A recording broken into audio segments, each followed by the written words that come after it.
Hello, folks. So, in this video, I wanted to talk about different kinds of businesses and the different kinds of problems these businesses face, right? Let's start with food businesses, right? So, for example, let's say Zomato. So, today I got a call from Zomato Everyday folks, the Zomato Everyday team. So, this is a service that I've been using for some time now. I think 2-3 weeks probably. And they said, like, sir, you gave us a bad rating. Could you tell us, elaborate more on, like, what happened? Could you tell us more about it? And I was like, the food was oily and it was spicy, and usually it's not spicy, and oily is fine, but usually it's not spicy. So it's, the team said, like, she said, no, I'm sorry, sir, and we'll fix it and whatnot. Now, what is the reality though?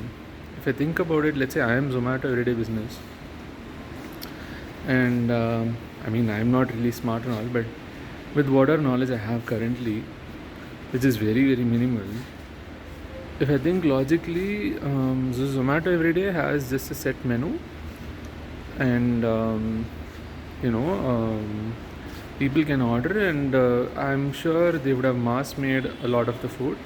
Like, let's say today the meal starts from, I think the night dinner starts from 7 to, and it goes on till 10:30, right? So if the 7 p.m. The meal time starts for dinner, and it goes on till 10:30, and you can order any time during that time, assuming the food is available and it's not sold out. And they would have prepared the food, say the gravies and maybe some of the rotis. And especially if the order is already scheduled and it's not cancelled, they have some timing to say that till this time you can cancel the scheduled order. So I don't think they have any cancellation fees and all. But for scheduled orders, they would have actually planned. They would have been like, okay, so this much I have to make.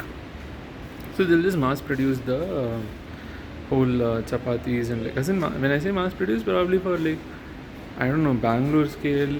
I mean, there are many restaurants for Zomato Everyday, many cloud kitchens, I could say, I guess, for Zomato Everyday in many areas. In my area, they service it from, I think, Taverekere or something.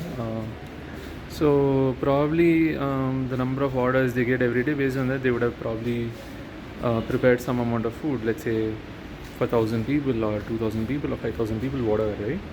That many rotis, that much rice, that much parathas. They have something called tikona paratha, and then the gravies and whatnot, right? Now, when they're mass producing, they can't just like reduce the oil for me alone, or they can't, reduce the spice for me alone, right? It's hard to actually make food for a lot of people. Because everyone has preferences, right? Everyone has preferences in general, and especially about food also. Everyone is very, specific about their food. Like, what do they like? Do they want more salt? Do they want less salt? Do they want a bit more oil, a bit less oil? Do they want more spice? Do they want less spice? Do they want it to be more watery or less watery, and more semi-solid and whatnot? Say dal or like any gravy in general, right? So do they want it to be a dry thing? In which case, I think the food menu itself will tell dry stuff versus gravy and all. But that's the thing, right? Like, for example, when I say it's too much masala or too much spicy, the food that I ate that day, for which I was saying spicy, I think that was the first time that I ate it. So I guess probably that's how it is made. It's probably the what do you say, the originality of the dish, right? Like, you can't make idli and then call it dosa, right? So you can't make one food and then call it another name. Like, every food has its own popular originality, like, as in some level of ingredients, some level of like cooking methods, the preparation methods and whatnot. This is how it is cooked and whatnot. Like, dosa is put on a tawa and you heat it up. Idli, you boil it up, right? So there is a way of doing things, though there might be variants of dosas in idlis and whatnot, to some extent they have some concept of like, this is what this is. If you change it, it's probably something else. So when I think I ordered tatte idli with Kundapur chicken curry. Maybe Kundapur chicken curry is made spicy. Maybe the place where it originated from, it was supposed to be spicy, right? Maybe they generally put more chili powder, and maybe generally they put this set of masala, spices, and the powders and whatnot that makes it red, which makes it scary for me. But that doesn't mean you just change the whole thing, and then that wouldn't be Kundapur chicken curry. Then I'm just basically ordering the wrong thing. In my case, like, let's say I just ordered the wrong thing. So like, if I do want this, I shouldn't just order it, because this is how it's gonna be. If dosa is gonna look, I mean, popularly dosa is circle or circle-ish or ovalish, and I don't want circle shape, well, I shouldn't order it, right? Though one could make whatever shape of dosa. If you're ordering from a restaurant, that's how it's gonna be. Funnily, actually, one of these restaurants I went to, not Zomato today, like one restaurant I went to, I was basically reading about I think ghee rice or jeera rice, I can't remember, I think ghee rice. So I was reading about ghee rice online and how it is made. I assumed it's made with ghee and of course rice, and apparently it's made with cashew nuts and whatnot, and it's like some, I don't think they put vegetables in it, but cashew nuts and some stuff, right? Maybe some vegetables, I don't know. I can't remember much of the recipe now, but and then these people basically fried the rice. I basically expected it to be boiled rice with ghee in it and whatnot, and cashew nuts and whatnot, let's say. These people made fried rice. It was very spicy also, right? I expected ghee rice to be just a bit bland or whatever, right? Or just a bit salty or whatever. This was very spicy, and this was fried rice, literally, right? I was just eating it and I was like, wait, this is very spicy. The first bite I took, not bite, like the first spoon I took, it was like, wait, no, usually I actually sense the spice, the hotness levels only after say 1 or 2 spoons or 3 spoons or something like that, right? Depending on how spicy it is. But this one, I just kept it in my mouth and it was very spicy. I was like, okay, this is too spicy. And first of all, this doesn't look like ghee rice. This doesn't have, say, cashew nuts and whatnot. Maybe putting cashew nuts is a variant, right? I don't know. I read it online on some blog posts and how it is made and whatnot. Maybe, like, for example, biryani is made in so many different ways. Like Hyderabadi biryani and all is made in one way. Like, do you make the biryani, do you make the rice separately and the paste of the biryani separately and then mix it together? Or do you actually, when you boil the rice itself, do you actually put the spices and everything and vegetables and everything, whatever you want to put, say, or meat or whatever, and then you cook it together, right? When you cook the rice, is it like that? It depends, right? So maybe it's a variation of ghee rice or whatever. The cashew nuts, but maybe I was like, wait, but I don't want it to be fried at all. And then I asked, wait, this is not ghee rice, this is probably fried rice or something. And they said, no sir, this is ghee rice. And then I was like, okay. So basically it was my preference. I don't want it to be fried. I don't want fried rice, right? I don't want fried food in general.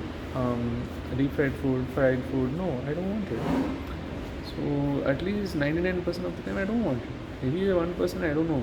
Maybe I slipped and I just took it or whatever, or no other go and whatever, right? But I don't want fried food.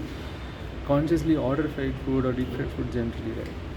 So then I was like, okay, so please give me something else, because this is not ghee rice and I didn't expect this.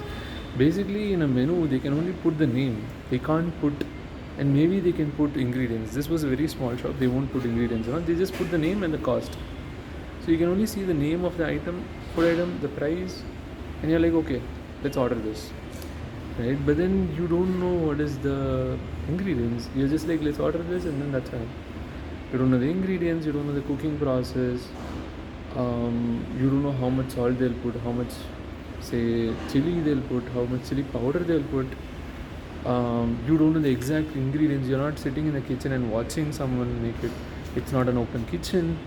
So, and and the cost is also probably a bit cheap, then in which case your trust goes down. You're like, how good quality is it? Like, I'll probably make a different video on cost and quality and worth and all. But if the cost is low, you're like, probably this is not a great thing, right? So now we're just wondering. This is fried rice, and this shop was actually almost open kitchen. You can actually see them fry the rice and all.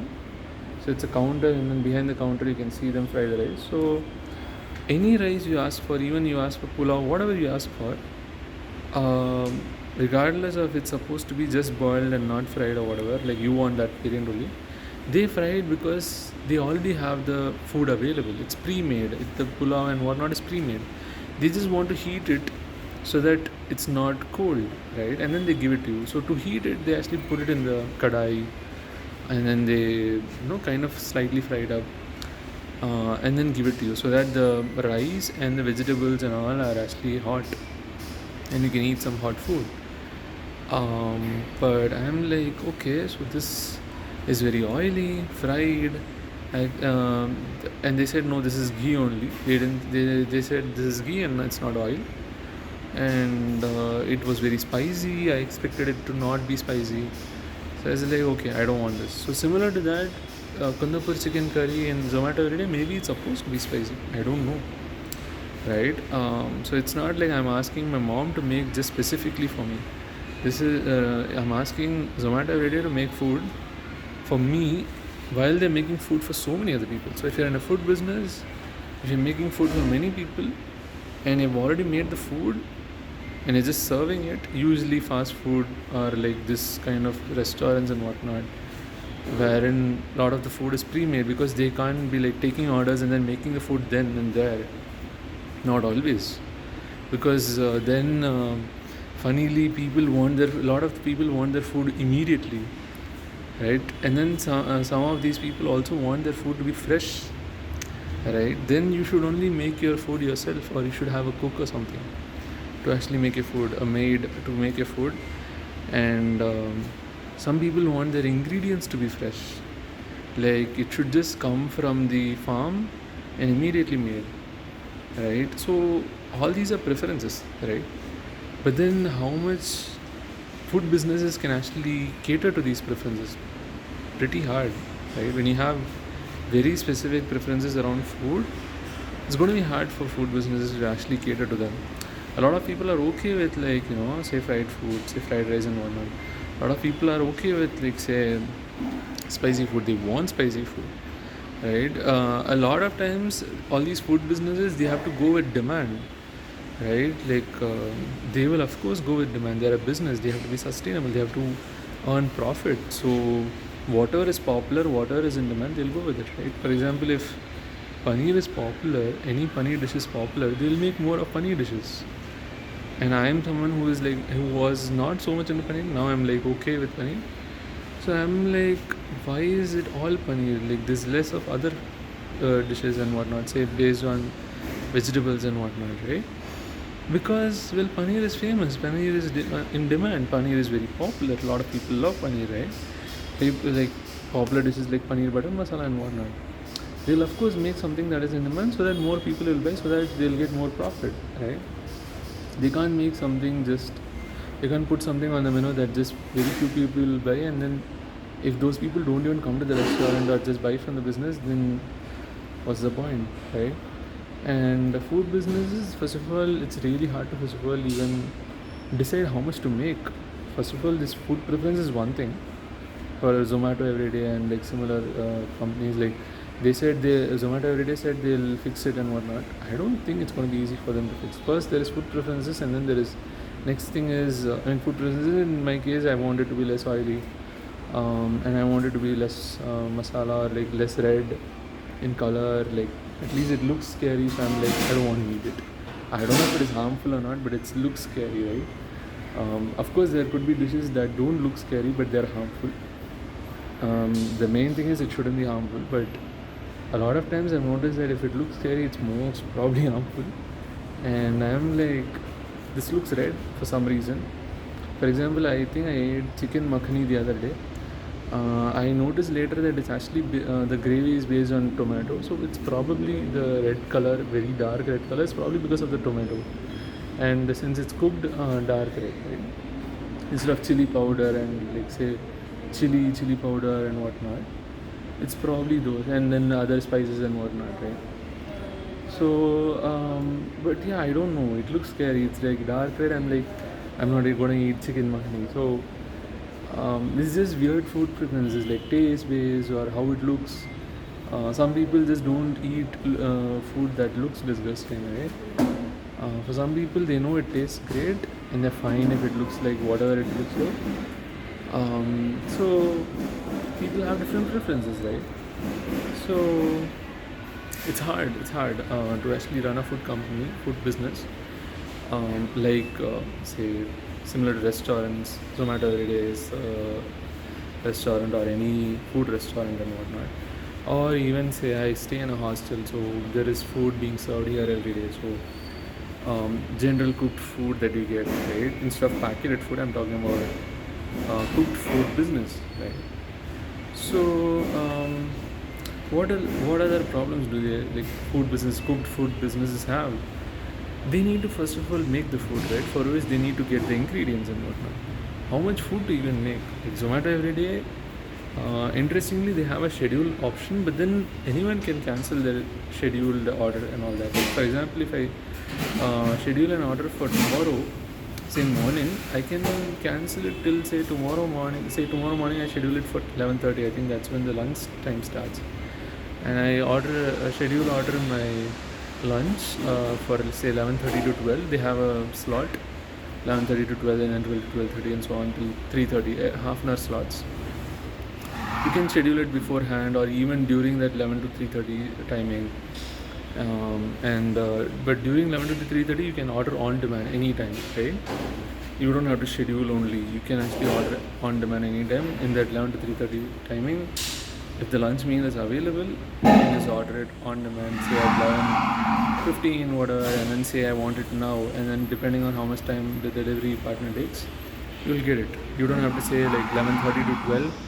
It could probably come at 11:45, but if you order at 11:15, it could probably come at 11:33 also, after say 18 minutes of say whatever a delivery partner time takes, the transportation it takes. And I schedule order, let's say for 11:30 a.m. Today itself. I think I can actually cancel till say tomorrow 9 a.m. or 10 a.m. I don't know. Which means someone can order it and they'll be like, okay, these many people scheduled their orders, so these many people will eat it. They can't be sure because they'll make it, but then someone can cancel. But it's better if no one can cancel. If there are food businesses like there are cooked food businesses like that. For example, they have subscriptions and then it's prepaid subscription, so you pay for 7 days or 2 weeks or 3 weeks or 4 weeks or months, right? Say 1 month, 2 months, 3 months and all. And so basically they'll know, and they have a fixed menu or like some sort of like idea of like what they'll serve. Either they'll tell the menu beforehand or they'll just say we'll get you a lunch meal. We'll tell you the menu say 1 week beforehand or whatever, and you can choose what you want to eat or whatever, things like that, right? So in those cases, and they'll say you can't cancel, right? Like you can't cancel, say if you want to cancel say a 3-month subscription, they'll probably say you can't cancel for 1 month, the other 2 months you can cancel or something like that, right? So that they just need to know that how much food they need to make. If they know beforehand, it's great, right? So before they make the food, they need to get the ingredients, how much food to make according to that, that much ingredients, and they can get it fresh also, and they can make the food. But on-demand services like Zomato and whatnot, so Zomato Everyday will get scheduled orders, but they can also cancel. People can cancel, so they can't say for sure, okay, these many people only will like eat and whatnot, and be sure of like, okay, making this much food at least. Someone cancels, that food goes waste. And funnily, there's also this part wherein someone can schedule order, but then they may like just not eat it and whatnot. That is not Zomato Everyday's problem though.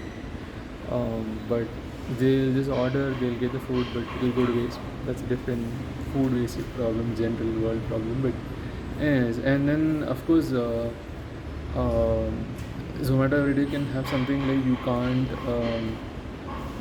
you will not get back your money if you cancel after this point. Then the people, if they cancel, Zomato every day would have made the food, then they would have a food wastage problem. Like, is this sad to actually see food get wasted? But according to Zomato every day, they got the money.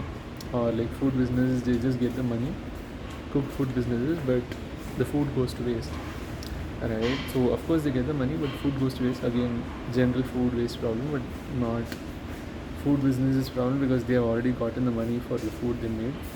It goes to waste or not, it is the buyer's problem, who actually bought the food and who owns the food, right? But what if they don't buy it and they got the refund? Let's say the buyer got refund for the cancellation, then the cooked food business loses money, right? So they make a lot of food, but not a lot of people have eaten, so then they lose money. So they need to understand how much food to cook, and this is true for any restaurant and whatnot that has on-demand food serving business. For example, at work, there's a food vendor at my workplace at Ola. For them, so I think the food vendor is called Urest, Compass India Urest. And they have been struggling, for example, to cater to a lot of people. They mass produce their food, they have a existing menu and whatnot. They mass produce their food, they bring in, say, their rotis, their chapatis, not rotis, their chapatis and their parathas, and their gravies for their North Indian thali, and then their their South Indian thali stuff, and then they also make Chinese food on demand there itself. Others are pre-cooked food, and they bring it. Say the gravies and all are pre-cooked, and then say if it's chicken something, they would have probably refried the chicken and whatnot to give chicken fried rice or whatever, or something like that, right? So they make all the food and come. If no one orders, all the food goes to waste. But they kind of know how much people will order and what food is in demand, and only that is put in the menu. These days, people have been, complaining that the food is not great, it's not tasty, or mostly it's not tasty. It's a preference. Now, how do you manage taste for so many people? If everyone say, like a lot of people say it's tasty, some people say it's not tasty, and like everyone has their own level of like rating for the taste. If many say it's not tasty, okay, you can change the taste, but some say it's tasty, some say it's okay, some say it's not tasty and whatnot. It's tricky now. And food preferences, again, salt and whatnot, maybe they can put less salt so that, and provide salt separately, they do. So then people say, old people who have blood pressure problems, BP, high BP and whatnot, they can probably take less salt. And but masala and whatnot, we can't do much. And some people say they don't get variety, but other people, they want basic simple food every day, right? And then other people are like, I want fancy food that is like new every day. I want pizzas and pastas and say fried rice and chicken fried rice and whatnot. That's all full of sauces, soya sauces and whatnot. Other people are like, I don't want that at all. So they will have to cater to all of them, right? It's not easy to cater to all of them and satisfy all of them. It's like the classic satisfying problem. You can't satisfy a lot of people very easily with the same set of things. Like you can't use one set of one t-shirt. It's like the popular idea of like one size doesn't fit all. One t-shirt size you try to give it to everyone, it won't work. Now you need to know how many people have, like you can't make custom fit t-shirts for everyone. That's gonna take a lot of resources, a lot of time. I mean, if you have a lot of resources, like say a lot of people to make it, okay, maybe not a lot of time, but it's going to be costly, it's going to be expensive, right? Either a lot of resources or a lot of time. Same for food, like if they make the food on demand on then and there, then it's going to be hard. Like say in a hostel, if everyone says I want this, I want this, I want this one day, and on demand, they can't just go run out and buy ingredients if they don't have the ingredients and make the food. And like it will take time to make it also. I order now and then I get the food after say 1 hour or 2 hours. People like, I wanted the food like now, immediately, right? They want the food fast. So that's why fast food, like it's pre-made, that's why. So, and the food vendor at my workplace is now actually trying out new menu and whatnot to satisfy people. It's still gonna come back to this complaints later again. This is not gonna be able to satisfy everyone. It's like a general business trying to satisfy all its employees, trying to keep them happy. Everyone has their own preferences to be happy at their work, to like their work. Everyone has their own motivation, goals, aim in life, general expectations at work and whatnot. You can't satisfy everyone. It's not going to be easy. It's going to be really, really hard to satisfy everyone. If you have less people, probably going to be easy. But if you have more and more people, a larger company is going to find it pretty hard to actually satisfy everyone, at least completely satisfy. Maybe satisfy them to some extent, maybe. Yeah. That's like a generally company problem, wherein there are employees and when you're trying to pay them and ensure that they stay and whatnot. And so yeah, for cooked food businesses, they have to understand how much demand is there, like how much food will get ordered, and accordingly source the ingredients and make the food, and understand preferences. For example, someone might say, I don't want my food pre-made, I want it to be fresh now. Like if I say palak paneer, I want the paneer packet to be opened just now.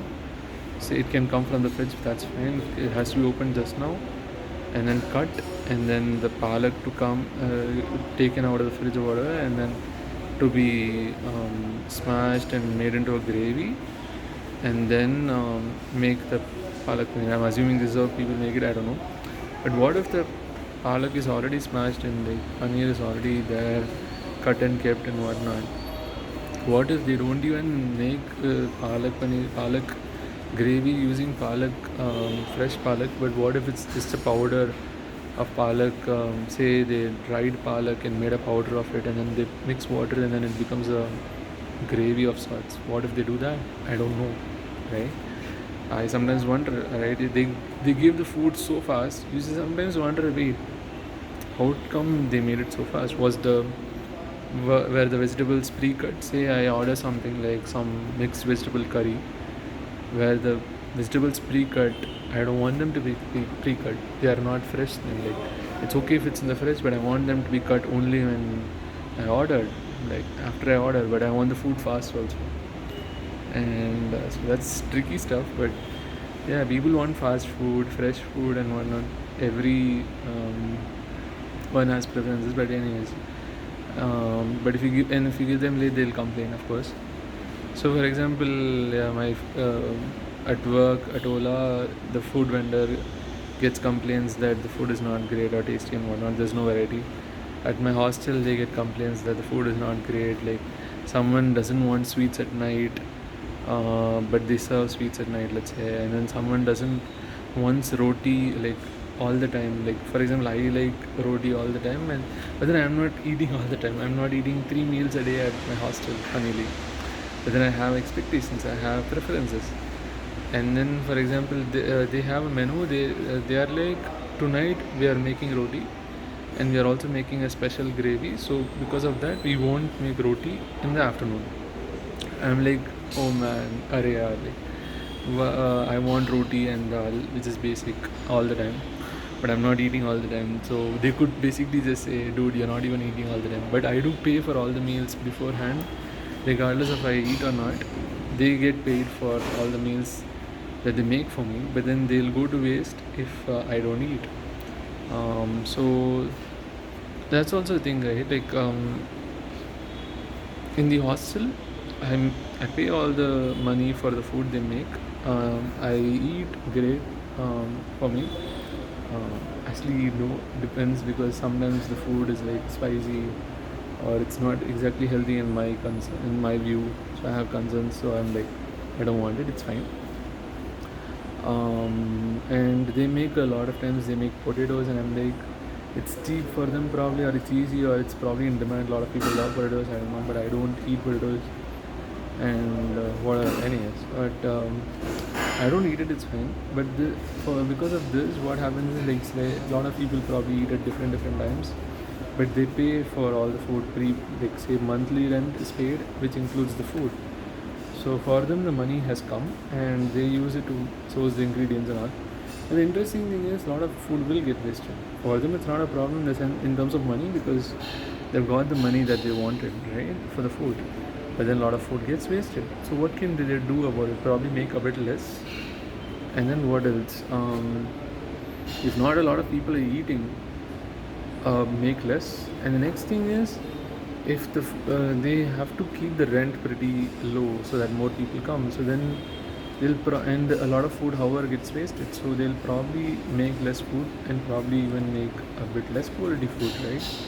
When it becomes less quality food, then they make it for few people, then it becomes problematic, right? Then but for them of course it's a profit because less quality food, probably say less cost and whatnot, and however food gets wasted, so it doesn't matter if it's less quality or more quality, a lot of food gets wasted. So interestingly, some hostels don't have food included, only some, not all, because they say that it's a lot of food gets wasted and all, and though they'll get the money for it, but a lot of food gets wasted and a lot of people don't even eat. Like it comes as a package, right? Like let's say I don't eat a lot of the times, then I'm like, why do I have to pay for the food? Because I'm not even eating most of the time.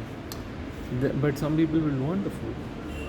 Now they can't have people looking at say this is in the hostel business and along with cooked food business now, but it's prepaid though. Now in this case it comes as a package in my rent, so I'm like, I don't want to pay for the food because I'm not eating most of the time, or I don't want to eat all the time, but some others would want to eat all the time or most of the time and are ready to pay for the food. So then how do we handle this? Like then the hostel business has to be like, okay, so you can pay less rent, it's okay, and like assuming that I don't want to pay for the food, right? Like, but I'm okay to pay for the rent, but I don't want to pay for the food because I'm not eating. Some people may be like, it's fine, like I'm paying for the rent, I'm paying for the food, though I don't eat the food, I'm fine with it. If I'm not fine with it, then probably the hostel business, and then a lot of people do this, then hostel business has to consider things like, okay, it's okay, then the client can go, the hostler can go, or they can consider things like, say, reduce the rent for people who don't want the food, and then say, but then the problem comes up, now you understand how much the food costs. When you give things as a package, you never know how much the food costs. Only the business owner knows what is the cost of each and every unit of the stuff that you get, and how much is the cost price, how much is the selling price and whatnot. But you won't even know the selling price of each and every unit, say the food, say the washing machine that is there in the hostel and whatnot. But when you start saying no to some of these, the first thing is you will get to know the selling price, and then when others also get to know, they're like, this is not worth it, I'll also say no to food and whatnot. Next thing is, so they lose some profit because when you give things as a package and let's say I'm not eating the food here, but they gave it as a package and probably they made less food, they know how much food gets eaten and they don't want to waste food. So now they get the profit really well and they're not wasting the food also. And if they waste less food and still are able to feed everyone, then they get a lot of profit. But if they make a lot of food but don't and waste a lot of food, they might get less profit because they would have made a lot of food, spent a lot of money, but people didn't eat, food got wasted. They could have made more profit if they reduced the waste, right? And produced less food and reduce the food wastage, and they would have gotten more profit because they didn't even spend money to make more food, like a lot of food, assuming everyone will eat, right? And the next thing is, then they'll have to start seeing who paid for the food, and they'll have to have someone stand at the counter. There's just now, for now it is actually just self-service, so food is just kept and you can go and eat it how much you want, it's unlimited. Most of the food, only at times special food there is limited food and all. So they have to start having someone stand there and look at who paid for the food, check if they paid or not, say show some QR or show some WhatsApp, something, right? Show that they paid for the food for that month. Every month you pay rent, so maybe 1 month you paid for the food, some month you didn't pay. So you have some way to prove that you paid for the food, and then they'll allow you to take the food. They have to do this for every time someone comes to take the food. That's not easy. That's not feasible exactly, because then someone has to be there, man the food counter. They probably don't have resources for that. And if you haven't paid, you can't take the food and whatnot. And the next thing is, this will cause them to expose the selling price of food, and others might know, others who are paying for the food, they might be like, this is too much money and whatnot, and I don't want to pay this much money for food, and it's not even that great, right? So in some way it is good for the business if a lot of people pay for the food and they make less food, but in some way it is also bad for the business when they have like there's pros and cons. Giving as a package has pros, like when they make less food and reduce the wastage, that way they can gain more profit. But if they go for so we are just talking about cons for the businesses, right? We don't have to talk about the pros for the customers, for now business problems. So if they go for, say, having not a package, you can actually choose if you want the food or not, then then it becomes hard for them to have another person, pay that person to man the counter, or have an existing person who has a different role to also do this work, which is not easy.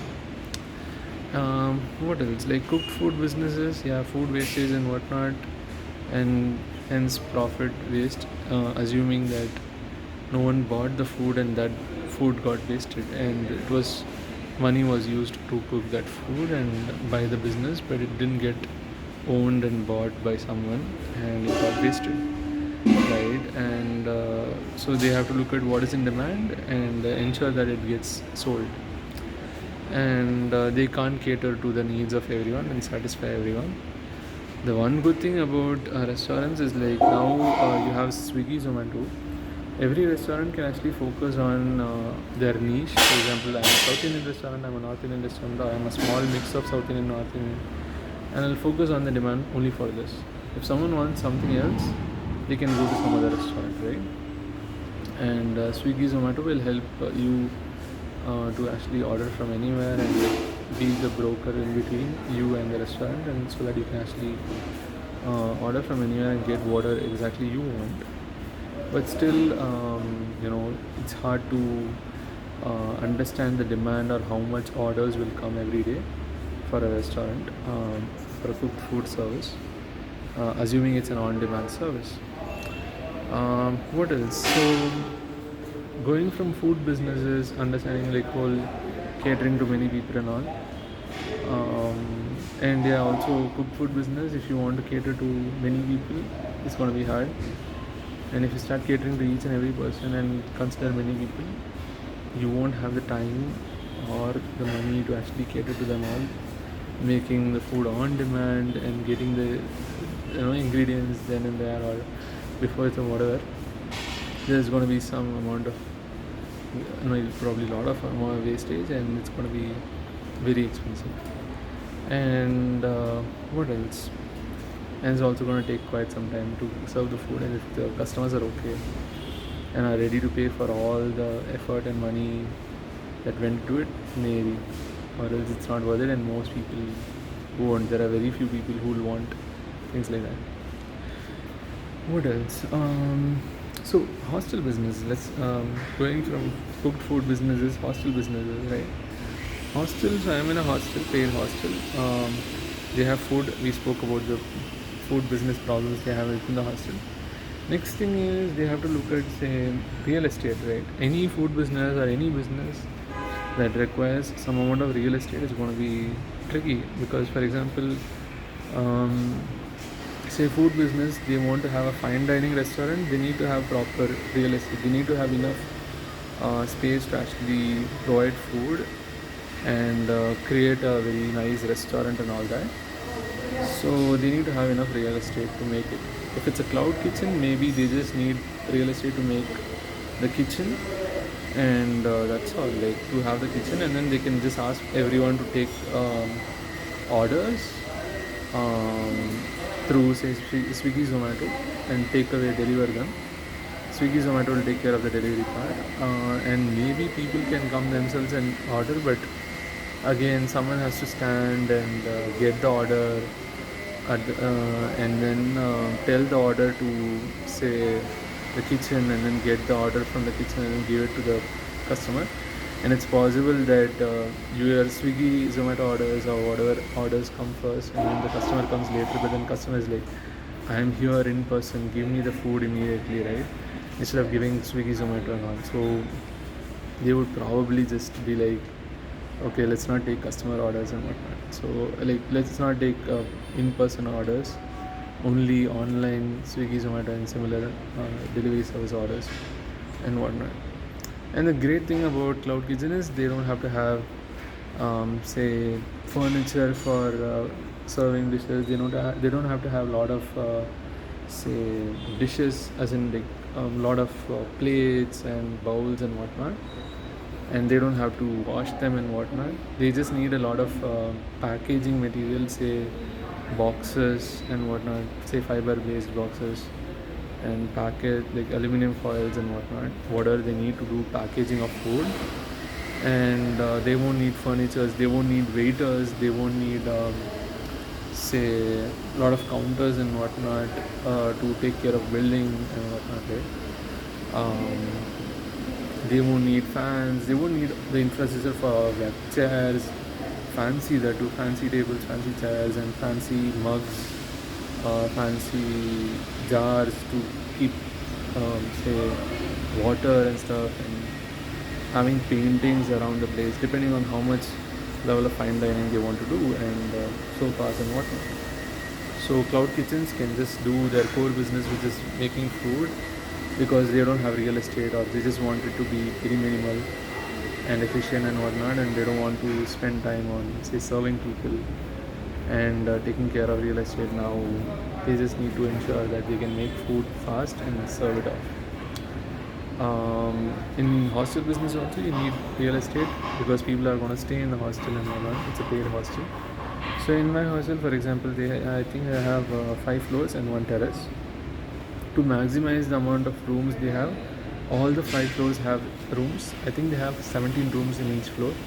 So 17 to 5, I think it's 85 rooms.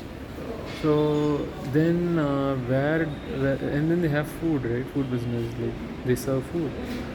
Where is the kitchen for the thing, right? They have a basement for parking. Now where is the kitchen? The kitchen is actually in the terrace, right? And they made the terrace a closed terrace. So if it rains, it won't actually affect the terrace. Some people are like, hey, I want the terrace to be open. It would have been fun when it's raining. I'm in Bangalore. So it was raining today after a long time, like very well that too. It's very few rains here, very less rains here recently. Too hot, but anyway, so I'm saying it would have been great if it was a like open terrace, as like open terrace would have made this terrace a bit of a mess. Assuming there's nothing in the terrace and just an open terrace, it's a blank terrace and whatnot. But there are things. I mean, but and if it gets all wet, then they have to clean it up and all that. But people would have liked it. But the thing is, well, business has other, like say, what do you say, wants. Business has other wants. They want more space for the kitchen. So some part of the terrace is actually a kitchen. It's again closed kitchen with a door and all. You can close it up, and it's a closed terrace. And then where do you have say? So that is the kitchen for the food business, right? So then where do you have? Can you eat food at some cafeteria kind of place? Yes. So again, terrace has tables and chairs and whatnot, right? And then do you have games? Do you have gym? Yes. Again, the terrace has gym, right? So we can actually see it over here, right?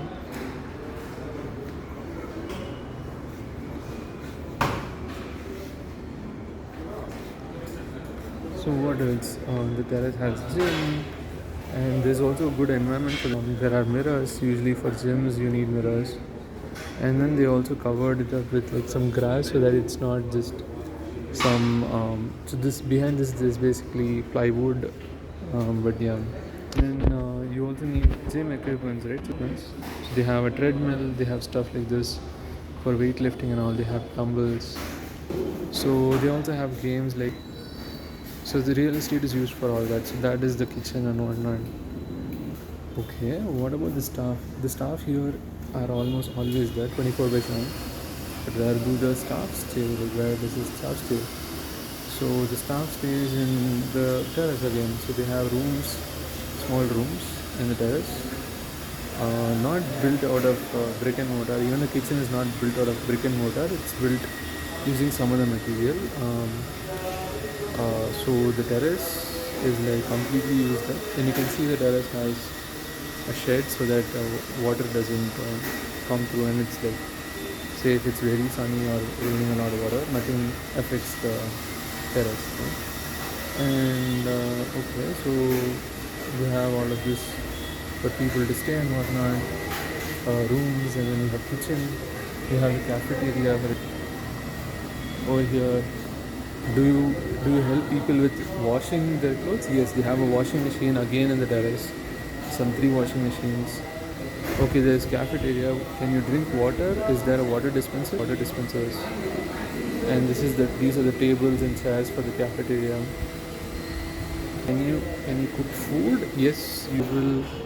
To cook food, they have stove, they have gas. They also have a mixer. They have a microwave oven, and they have say a toaster and whatnot.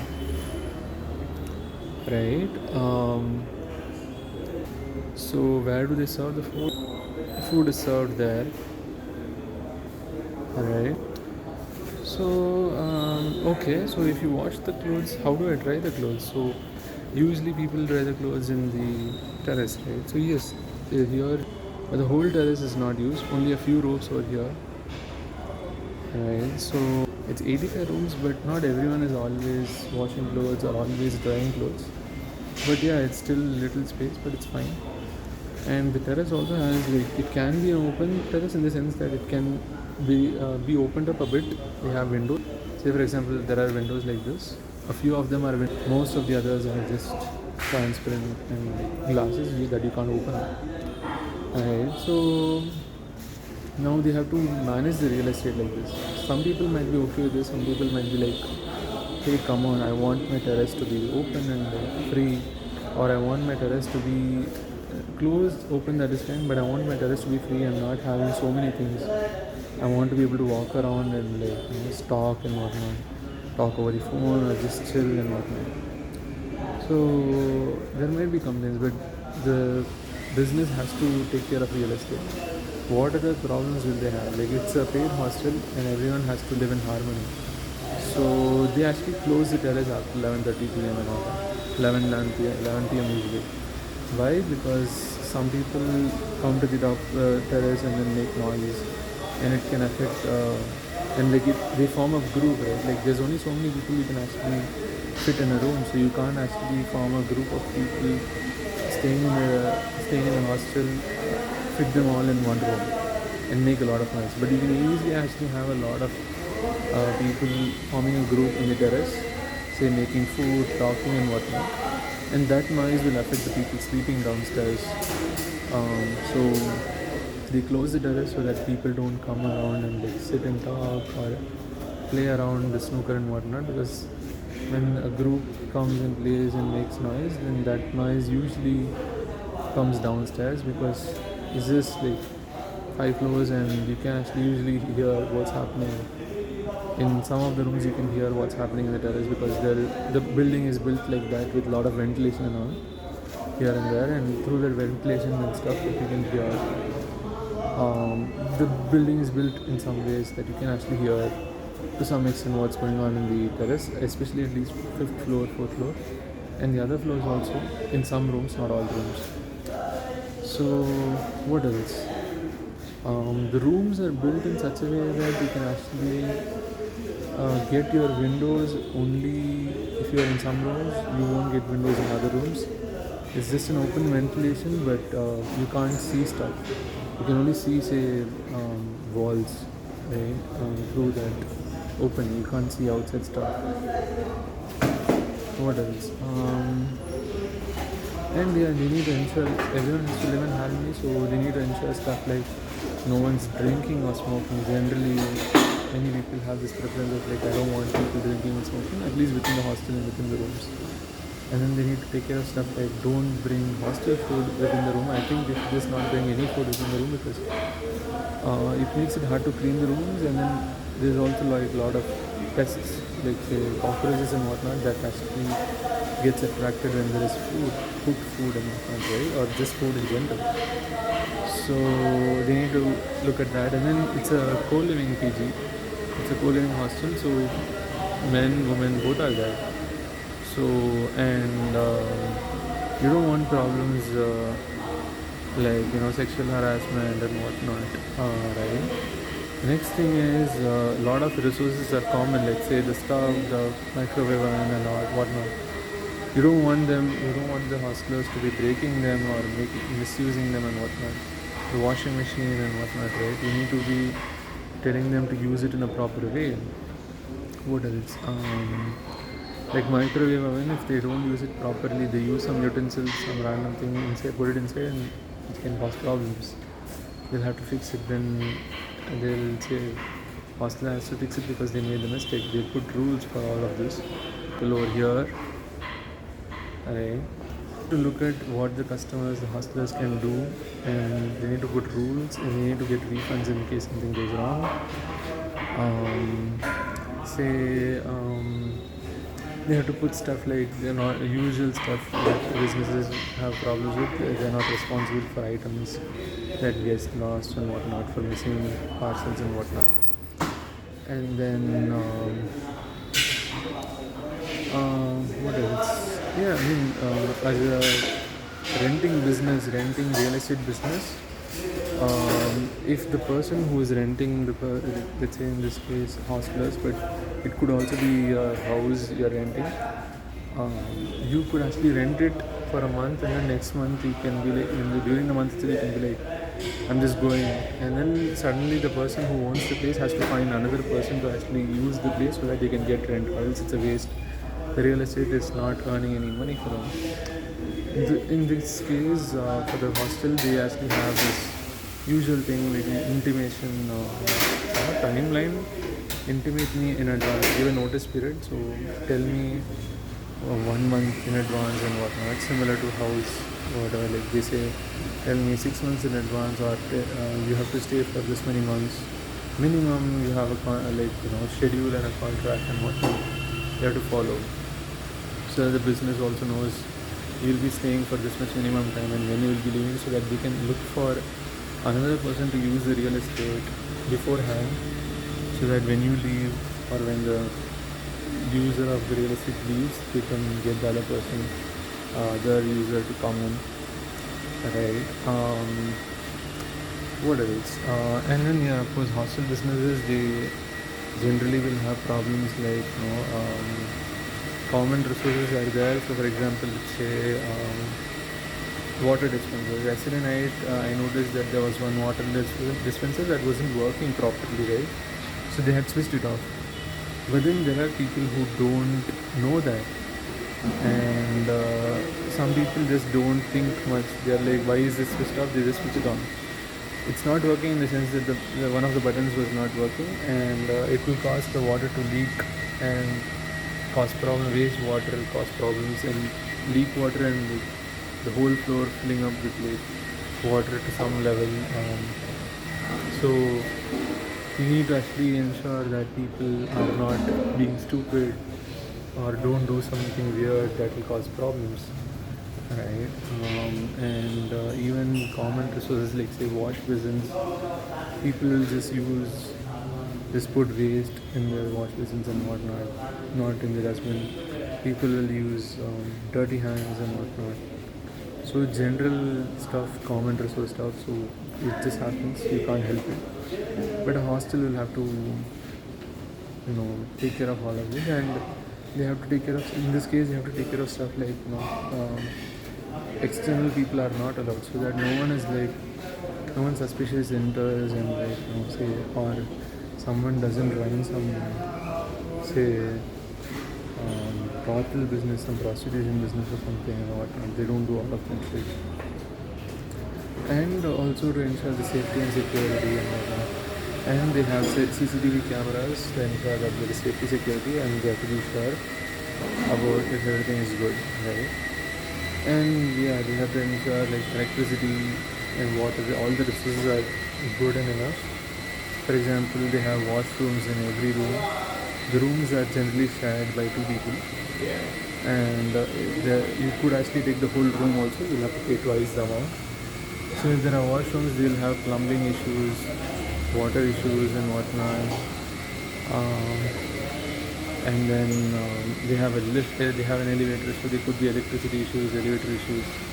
Every feature that, every service that the business has, it has to look at all the problems that it can get. So for example, in the case of cooked food business, I was talking about how cloud kitchens, they don't have fine dining and all, right? If there is fine dining, basically you have an extra service or an extra feature that they provide. And well, you could have problems, people can complain, right? So similar to that, you provide more things, people can use it, you can get paid, but people will complain and they'll want it to be perfect. So everything that you provide, you need to look at the quality of it and look at what can go wrong and the complaints that you can get, right? And hostels, in this hostels, so deliveries, when they come say from external delivery companies like say Swiggy, Zomato, they have to actually take it and keep it in the reception. So they have to man the reception almost all the time, and generally they do man the reception so that anyone has any concerns or anyone comes in, goes out, they can look at it and ensure that no one external goes in and whatnot. So and they also have one more service, which is drying your clothes using a dryer. So they have a dryer, and they keep, for the real estate for the dryer, which is a very big dryer, they use the basement, so that is that. So yeah, and they generally note down, I don't know why they do it, but they generally note down who's coming late and whatnot, just to keep a track, I guess, I don't know. After 11 p.m. or something, they start tracking like who is coming in. They ask them to write down the name and like number and whatnot. But security is a key thing, right? So as a hostel business, they have to take care of this. So yeah, I mean, every business has its own pros and cons, and has its own problems. Basically, the problems will come under the cons. So it's not easy to run a business. Similar to how humans have problems, people have problems. Companies are being run by humans, people that will have problems. For example, apart from cooked food, let's say you have a raw food business. Let's say you're selling vegetables. Similar to cooked food, they have to look at what are the vegetables in demand. They'll only have so much real estate. Even for cooked food business, they'll only have so much real estate and so much resources. Real estate, people, time, money. They can't really have a very big place to serve everything that they want. So they'll have to just look at what is in demand, what they can make, what is the talent that they have, what are the skills that their chefs have, and accordingly basically if they don't have any chefs, employ chefs, look at what skills they have, look at what skills the owners have to understand the business, and accordingly be like, okay, this is the amount of food that I can make, these are the things that I'll choose to make, I can't make more items than this. Similar to that, vegetable food shops, fruits shops, vegetable shops, grocery shops, they'll have to choose what items they can sell, right? What packeted items, what fruits, what vegetables they can sell, what is in demand, and there might be a lot of things that is in demand, but they need real estate to also keep them, store them. They'll probably even need a small warehouse. If they don't have a warehouse, they'll have to just store them and get rid of them once they go spoiled. Let's say in case of fresh food, in case of say perishable food, right? Say fruits, vegetables, and some kinds of stuff, right? So we'll have to look at that and be like, okay, these are the things in demand, this is the amount of real estate I have, this is what I'll keep. And if I have less real estate but I want to sell more things, but each thing will only be selling less, with less quantity, then I'll just and the size of each item is small, then I'll have to have less quantities of each of these items with a lot of items. Right? So you just have to look at what are the constraints that you have and demands as a food business in general. I think this similar stuff goes for even say medicine business. Someone like pharmaceutical business, they are selling pharmaceutical stuff like medicines and whatnot. They'll have to look at the real estate they have. With a small place, they can only sell so many medicines. They'll only look at the on-demand medicines and say injections, syringes, and whatnot, right? So, yeah, I mean, it's a tricky thing. And again, even medicines can expire, some very soon, some very late. So, whenever there's an expiry date, you have to look at how you can manage that. I'm sure these people will have vendors who will just take it back or something. I don't know how it works in medicine business, but fruits business, I don't know like how, if the fruit gets spoiled or if the say vegetable gets spoiled, then it's a loss for the business, assuming they can't give it back to the vendor who they got it from, because it's of no use really. Same thing for say medicines and whatnot. So though I have seen that most medicines actually have a long shelf life now. So even packeted food, a lot of food have long shelf life. Some of them may not. It depends. So so quickly perishable items, tricky stuff. For example, today I was getting say ice apple from a street vendor.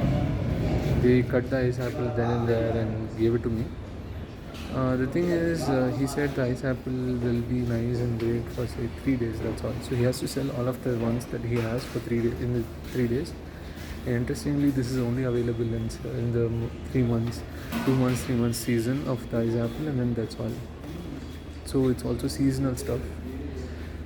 So you get it only at that time. So I wonder how farmers and all make the money. Like they can only makes like farm some things only in some seasons, and how they sell it off and whatnot. Again, tricky stuff, but I think most probably they'll be able to sell it to someone or the other during the season, assuming it's a on demand, very much in demand fruit or vegetable or whatever. So what else?